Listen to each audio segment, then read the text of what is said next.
Hello बच्चों, कैसे हैं आप सब। उम्मीद करता हूं अच्छे होंगे और अपनी पढ़ाई भी अच्छे तरीके से कर रहे होंगे। In this video we'll cover up what is bank reconciliation statement.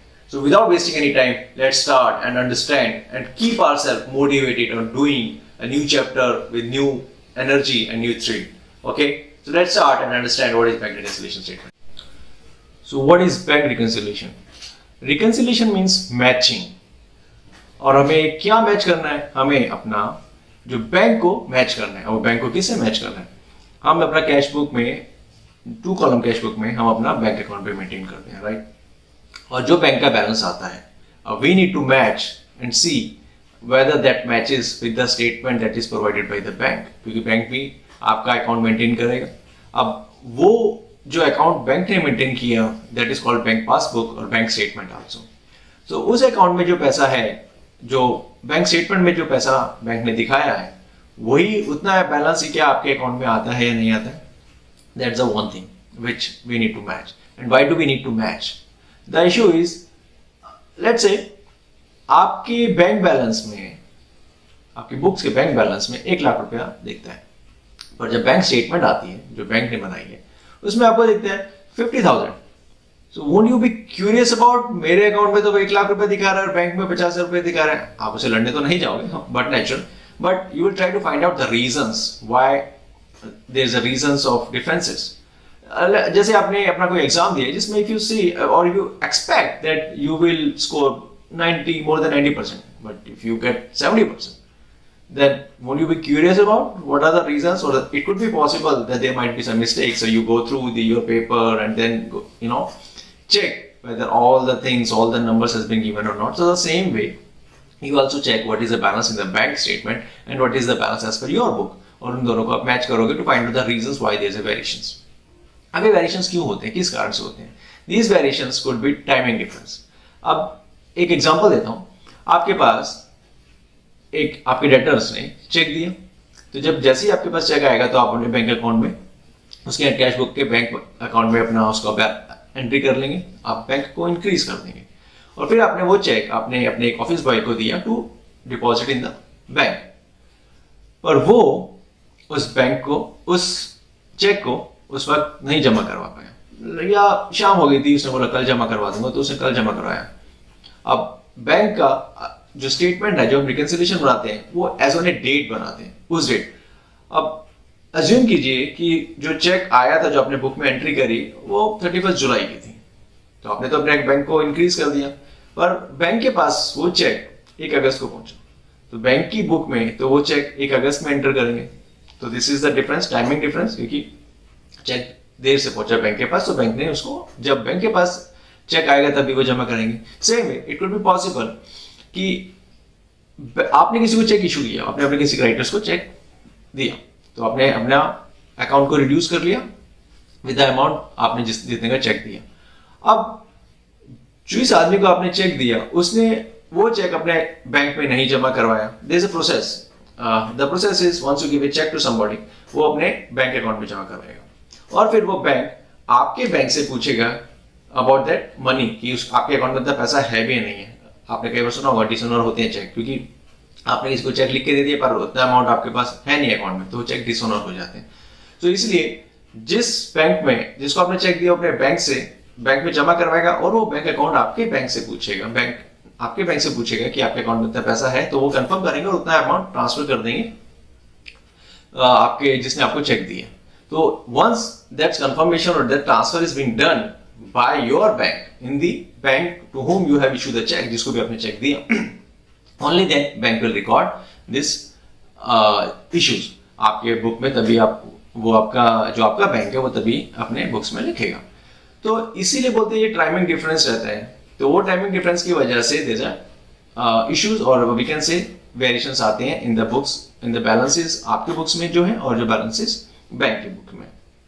अब कुछ कई सारी जैसे और भी होता है, बैंक कई सारी सर्विसेज देता है और वो सर्विसेज के लिए बैंक अपना कुछ चार्जेस लेता है, तो बैंक तो अपने अकाउंट में चार्ज कर देगा, पर आपको वो पता नहीं कि कितना अमाउंट चार्ज किया है। तो आपको कब पता लगेगा? जब आप बैंक की स्टेटमेंट देखेंगे, only then you will see कि बैंक ने इतना चार्जेस लगाया for different services which they have provided to you, तब आप अपनी बुक में वो एंटर करेंगे। So this is also an example of timing difference. और डिफरेंस किस कारण से हो सकता है? गलती।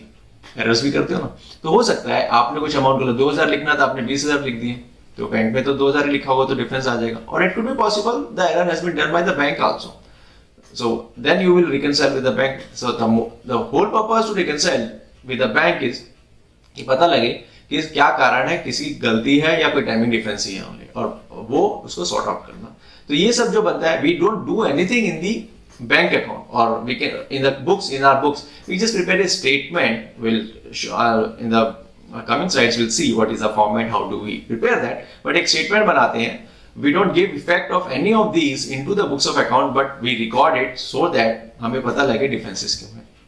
अब बैंक रिकंसिलिएशन स्टेटमेंट बनाने के लिए आपको क्या चाहिए, तो आपको आपकी बुक्स का बैलेंस चाहिए, what is the balance in your cash book, और इसमें इस कैश बुक में हमें कैश अकाउंट का बैलेंस नहीं चाहिए, क्योंकि हमारा रिकंसिलिएशन किससे, जो भी हमारा ट्रांजैक्शंस हुआ विद द बैंक, तो हमें 2 कॉलम कैश बुक में भी only we need to focus on bank का बैलेंस कितना है, and that bank balance we try to reconcile with the balance as per the bank statement. Okay, तो एक हमें क्या चाहिए, हमारी बुक्स का बैलेंस चाहिए, एक क्या चाहिए, जो बैंक स्टेटमेंट, या हमें पासबुक बोलूंगा इसको, क्योंकि जो बैंक स्टेटमेंट हमें देता है उसे पासबुक भी बोलते हैं, उसका क्या बैलेंस है और डिफरेंसेस क्या है।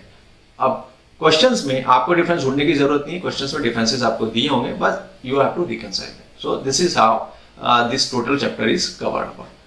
सो एक ये देखते हैं कैसे पासबुक का इस स्लाइड में दिखाया कि किस हिसाब से बैंक की पासबुक होती है। तो इफ यू लुक एट कि इसमें ओपनिंग बैलेंस दिया हुआ है 50,782, जो कि ओपनिंग बैलेंस लिखा है। उसके बाद जब आपने किसी को चेक दिए तो क्या करेगा, बैंक वो चेक इशू करेगा, तो आपके अकाउंट से पैसा कम होगा, तो बैंक जो जब पैसा कम करता है तो वो डेबिट साइड में लिखेगा। क्यों, क्योंकि जो बैंक को आपने पैसा बैंक में जमा करवाया वो बैंक के लिए लायबिलिटी है, बैंक को पे करना है, तो इसलिए जब आप उसकी लायबिलिटी रिड्यूस हुई तो वो डेबिट साइड में लिखता है, क्योंकि लायबिलिटी डिक्रीज डेबिट साइड में होती है। ओके, सो उसने आपने से 35,000 का चेक दिया, 35,000 का उसने चेक डेबिट साइड में लिख दिया। बैंक की पासबुक का जो मेन फॉर्मेट होता है उसमें पहले ऊपर यहाँ पर नेशनल आंध्रेंद्र नेशनल बैंक आ जाता है, फिर आपका अकाउंट नंबर आ जाता है, आपका नाम आ जाता है, और ये स्टेटमेंट का पीरियड क्या है, 1 अगस्त से 30 सितंबर तक का है, डेट किस तारीख को ये स्टेटमेंट इशू हुई, all these factors, and after that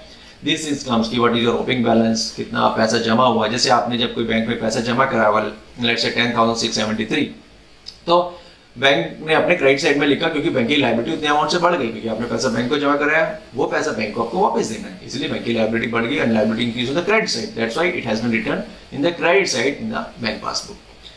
like you are talking about some services charges लेता है बैंक, तो जैसे अगर यहाँ देखें तो 16 सितंबर को सर्विस चार्जेस 120 रुपए डेबिट के। डेबिट के मतलब क्योंकि बैंक को क्या करना है, बैंक को आपसे पैसा लेना है, तो बैंक की लायबिलिटी रिड्यूस हो रही है, तो इसलिए उसने डेबिट साइड में लिखा। And this is the format of the bank passbook, or we can say bank statement.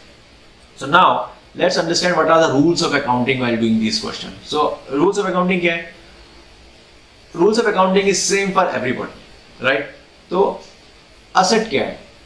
जो आपका पैसा आपने बैंक में रखा है वो आपकी asset है, and asset increase किस तरफ होती है, डेबिट साइड में, और डिक्रीज किस तरफ होती है, क्रेडिट साइड में। ये हमें सबको पता है। तो जो पैसा हमने बैंक में जमा करवाया और a firm which has deposited money into the bank, that is their asset, क्योंकि वो उनका पैसा है, and rules of accounting will follow as per the asset. अब जो मेरे लिए असेट है वो दूसरे वाले के लिए लायबिलिटी होगी।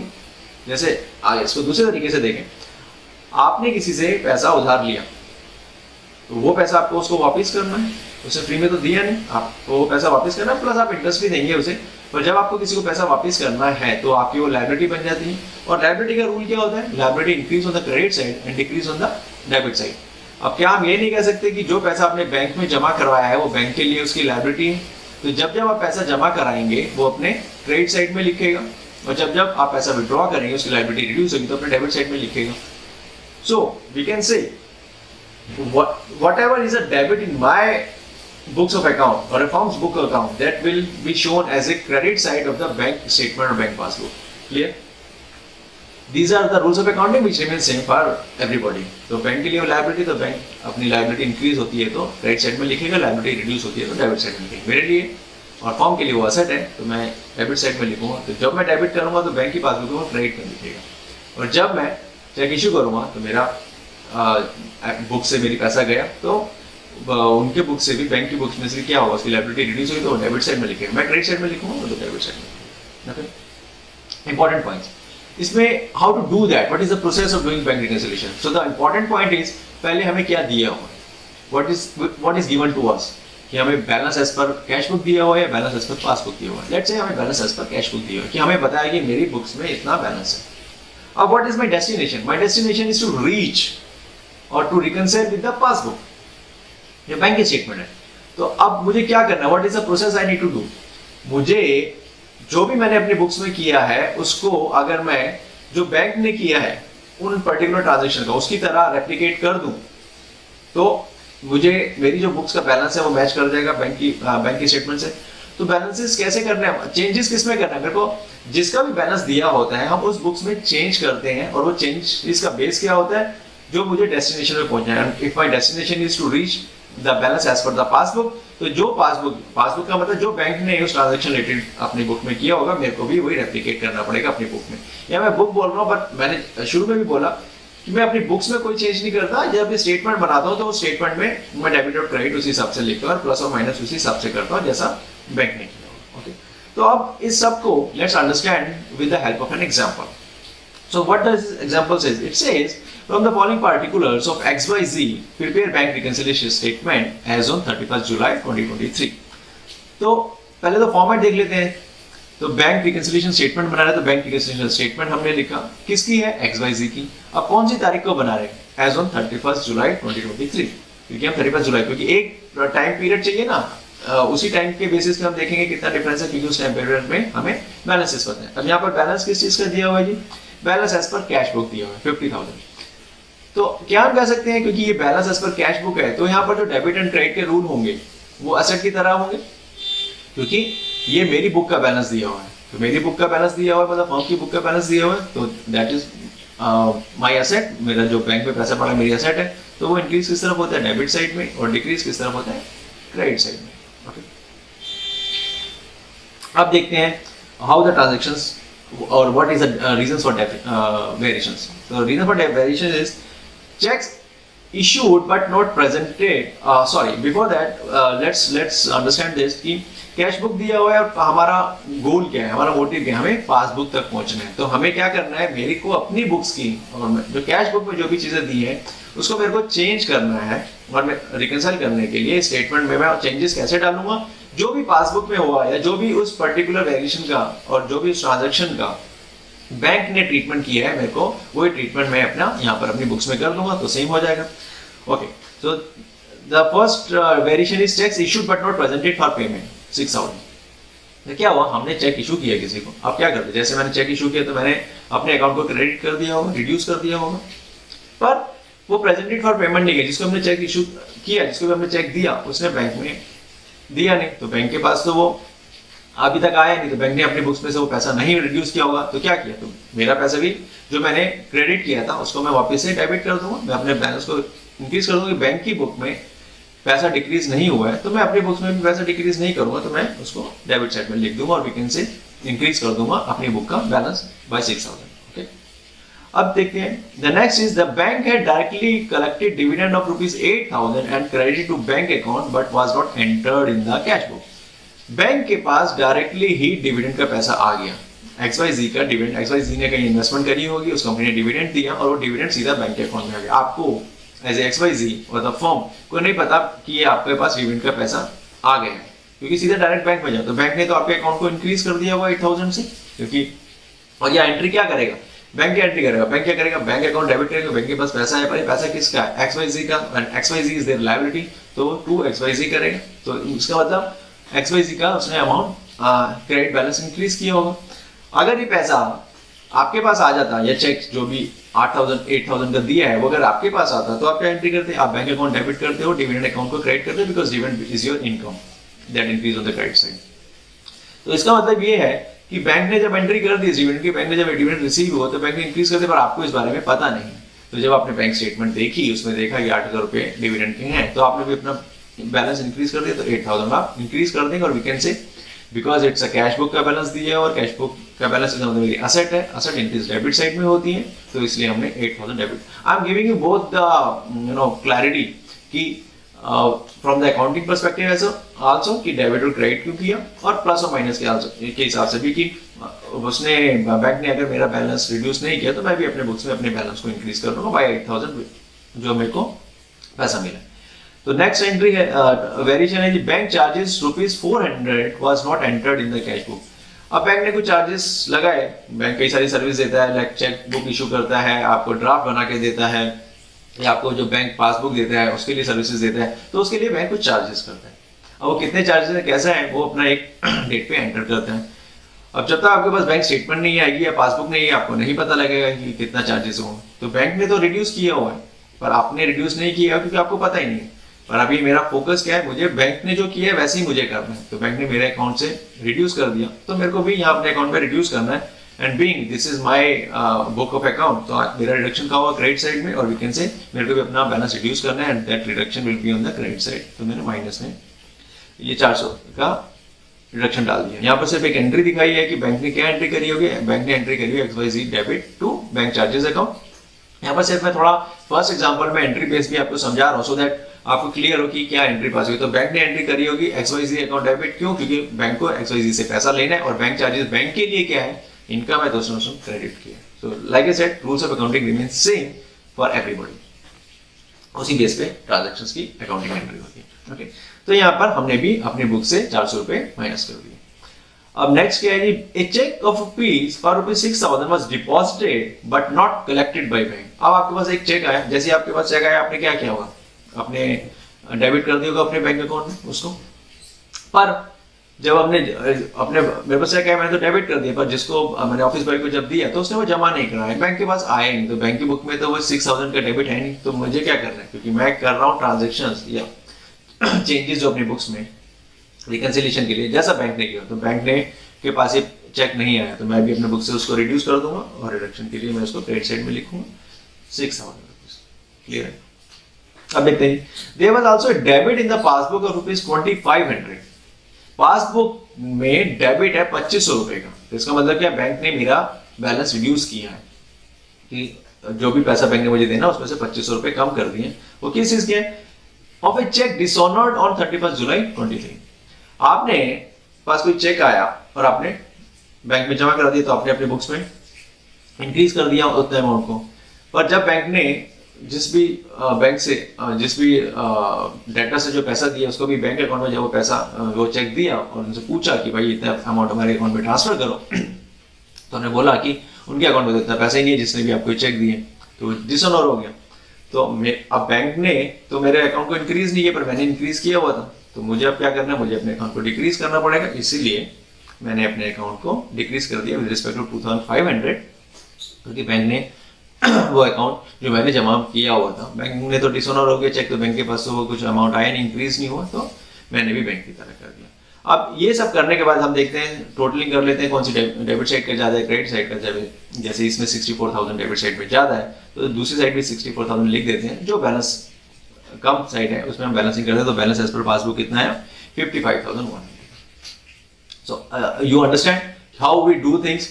फोकस क्या है, बैलेंस किस चीज का दे रखा है, तो जिस चीज का बैलेंस दे रखा है अकाउंटिंग रूल के हिसाब से वो डेबिटेड और प्लस माइनस उस हिसाब से होगा। कहाँ मुझे पहुंचना है, तो जो भी मुझे जिस भी डेस्टिनेशन में पहुंचना है तो मुझे अपनी बुक्स में उसी हिसाब से चेंजेस करनी है, क्योंकि मेरी बुक्स में मैं जो जैसा मैंने किया वैसे किया तो फिर तो वो मेरा बुक्स का बैलेंस तो वही का वही है। जैसा दूसरे ने किया मुझे अपनी बुक्स में वही चेंजेस करने पड़ेंगे, तभी मैं मैच कर पाऊंगा विद द डेस्टिनेशन और द पासबुक, जैसे इस क्वेश्चन में हमने किया। तो let's understand it the same question if passbook balance is given. जैसे यहाँ पर हमारे पास पासबुक का बैलेंस कितना है, 55,100 है। सेम क्वेश्चन अब now we have to do कि बैलेंस एज पर पासबुक दिया है और मुझे balance as per cash book निकालना है। So let's understand the same format, bank reconciliation statement of XYZ as on 31 जुलाई 2023, particulars debit amount credit amount. आगे देखते हैं जी क्या दिया, bank balance as per passbook दिया। अभी पासबुक का बैलेंस दिया तो इसका मतलब क्या हुआ, इंक्रीज किस तरफ करेगा बैंक, क्योंकि बैंक के लिए लायबिलिटी और लायबिलिटी इंक्रीज डेबिट साइड में होती है, क्रेडिट साइड में होती है सॉरी, तो इंक्रीज क्रेडिट साइड में होगा, डिक्रीज डेबिट साइड में। अब ये क्या है, बैंक की पासबुक है, तो बैंक की पासबुक में ये वो आ गया। तो अभी हम मुझे क्या करना है, मेरा डेस्टिनेशन क्या है, my destination is balance as per cash book. अब मैं पासबुक में चेंजेस करूंगा, जो वो चेंजेस जैसा मैंने उस पर्टिकुलर ट्रांजैक्शन को अपनी कैश बुक में किए, तभी तो मैच करूंगा डेस्टिनेशन से। तो मैं सारे वो चेंजेस करता हूं कि जो अब ट्रीटमेंट क्या हुआ, जैसा कैश बुक में ट्रीटमेंट है, the same treatment I will do in the passbook so that it matches with my cash book balance of the bank. तो first is cheques, the same is cheque issued but not presented for payment of ₹6,000। अभी क्या हुआ, check issue किया, जब आपने check issue किया तो आपने अपने बैंक बैलेंस रिड्यूस कर लिया हुआ कैश बुक में, क्योंकि अभी मुझे क्या देखना है, जैसा कैश बुक में हुआ है वैसे ही मेरे को अपनी पासबुक में, क्योंकि अभी बैलेंस का स्टार्टिंग क्या है, पासबुक। तो पासबुक में जो चेंजेस करने हैं वो कैसे करने हैं, कैश बुक के हिसाब से करूंगा मैं, क्योंकि अगर पासबुक के जो बैलेंस अगर पासबुक दी है उसमें जो दिया है वैसा का वैसे ही करूंगा तो कोई मैच होगा नहीं मुझे। तो मुझे वैसे चेंजेस करने हैं जैसा मेरे कैश बुक में हो रखा है, because my destination is cash book. तो मैंने अपनी बुक में से ये 6,000 रिड्यूस कर दिए होंगे, तो अभी क्या करना है, बैंक भी अपनी बुक में से रिड्यूस करना है। जब मैं स्टेटमेंट बनाऊँ तो मैंने बैंक की बुक में से भी उतना इस स्टेटमेंट में डाल दिया कि रिडक्शन दिखा दी। तो और रिडक्शन किस तरफ होगी, क्योंकि ये बैलेंस एज पर पासबुक है और बीइंग ए पासबुक बैंक के लिए लायबिलिटी, तो लायबिलिटी उसकी रिड्यूस हो रही है, वो कहाँ होगी, डेबिट साइड में। तो 6,000 बैंक ने आपके अकाउंट से रिड्यूस कर दिया क्योंकि आपने चेक दे दिया। अब देखते हैं जी, बैंक है डायरेक्टली कलेक्टेड डिविडेंड। अब 8,000 रुपए का जो डिविडेंड था बैंक के पास सीधा आया, तो बैंक ने तो 8,000 रुपए से तो जो 55,100 का जो बैलेंस है उसमें 8,000 इंक्लूडेड है, पर XYZ को पता नहीं है कि 8,000 रुपए का डिविडेंड आया है, तो उसके अकाउंट में तो ये इंक्रीज है नहीं। बैंक ने तो क्या किया हुआ है, 55,100 का जो बैलेंस है उसमें 8,000 इंक्लूडेड है क्योंकि बैंक के पास आ गए थे। कैश बुक में इंक्लूडेड नहीं है, तो हमें बैंक की पासबुक में से भी रिड्यूस कर दूंगी, कैश बुक में नहीं है तो मैं पासबुक में भी उसको रिडक्शन कर दूंगा। तो आई हैव रिड्यूस इट, और रिडक्शन कहाँ होगा, डेबिट साइड में होगा। तो हमने डेबिट साइड में 8,000 रुपए से रिडक्शन कर दिया, क्योंकि मेरे को पैसा रिड्यूस करना है बैंक की पासबुक में से, क्योंकि बैंक के लिए लायबिलिटी है, उसकी लायबिलिटी रिड्यूस है, क्योंकि बैंक के पास अभी वो पैसा आया नहीं। बैंक के पास आया पर XYZ के पास नहीं है, तो XYZ ने ये जमा नहीं करा है, तो XYZ का बैलेंस कम है, तो बैंक का भी बैलेंस मैंने उतने बैंक स्टेटमेंट में भी बैंक का बैलेंस कम कर दिया। नेक्स्ट एंट्री है जी, bank charges debited by bank. अब बैंक ने क्या होगा, मेरे अकाउंट रिड्यूस किया होगा, पर कैश बुक में तो अकाउंट रिड्यूस नहीं है, क्योंकि मुझे पता नहीं है, XYZ को पता नहीं है कि वो बैंक का चार्जेस के 400 रुपये बैंक ने लगाया। तो पासबुक के बैलेंस को भी मैं इंक्रीज करूंगा, क्योंकि मेरी बुक का बैलेंस डिक्रीज नहीं हुआ 400 रुपये से, तो मैं इंक्रीज करूंगा, तो इंक्रीज कर दूंगा, तो बैंक की लायबिलिटी इंक्रीज क्रेडिट साइड में होती है, तो यहाँ पर 400 रुपये क्रेडिट साइड में हमने लिख दिया। इसका मतलब क्या है कि बैंक की बुक में हमने उतना पैसा और उसकी लायबिलिटी इंक्रीज कर दी, और इंक्रीज क्रेडिट साइड में होती है, तो हमने क्रेडिट साइड में 400 लिख दिया। नेक्स्ट है जी, a cheque of ₹6,000 was deposited but not collected by the bank. आपने जब पैसा चेक आया तो आपने अपनी बुक में 6,000 रुपए से इंक्रीज कर दिया होगा, क्योंकि आपके पास पैसा आया, पर बैंक के पास अभी वो खबर नहीं पहुंची है, बैंक ने अपनी बुक्स में एंटर नहीं किया। पर हाँ, मैंने क्या कहा, डेस्टिनेशन के हिसाब से करना है। मैंने अगर अपनी बुक में 6,000 बढ़ा दिए तो बैंक की पासबुक में भी 6,000 रुपए बढ़ा दूंगा, और वो मैं क्या लिखूंगा, क्रेडिट साइड में, क्योंकि बैंक का मेरा बैलेंस अगर इंक्रीज हो रहा है तो डेबिट साइड में होता है, और बैंक की पासबुक में वही the same balance will be in the credit side. तो मेरा इंक्रीज डेबिट साइड में जब मैंने किया, तो मैं भी बैंक पासबुक में भी इंक्रीज कर दूंगा 6,000 से। The last one is there was also a debit in the passbook of ₹2,500 in respect of checks dishonored। अब चेक डिसऑनर होता है, बैंक ने तो मेरा बैलेंस रिड्यूस कर दिया होगा, मेरी बुक में वो बैलेंस तो रिड्यूस है नहीं। क्यों? क्योंकि मेरे को तो पता ही नहीं है कि वो चेक डिसऑनर हुआ, क्योंकि मेरे पास जब चेक आया तो मैंने इंक्रीज कर दिया।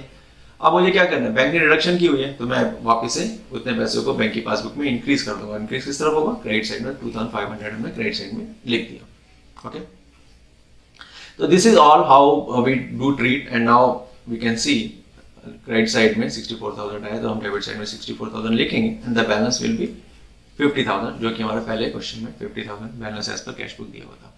तो अभी आप समझे कि कैसे हम बैंक रिकंसिलिएशन करते हैं। These are the two examples. आपको क्वेश्चंस में दो और टाइप्स में होंगे। इसमें दिया कि balance as per cash book दिए तो कैसे ट्रीटमेंट होगा, बैलेंस एज पर पासबुक दिए तो कैसे ट्रीटमेंट होगा। Just understand these questions, go through with this video very well, and any questions, any issues you can write down and I'll answer about that. But please do understand why I'm saying that any small issues or small you're not clear about anything, do write, so it will help me out to make your doubts clear. Okay, take care, bye bye, thank you.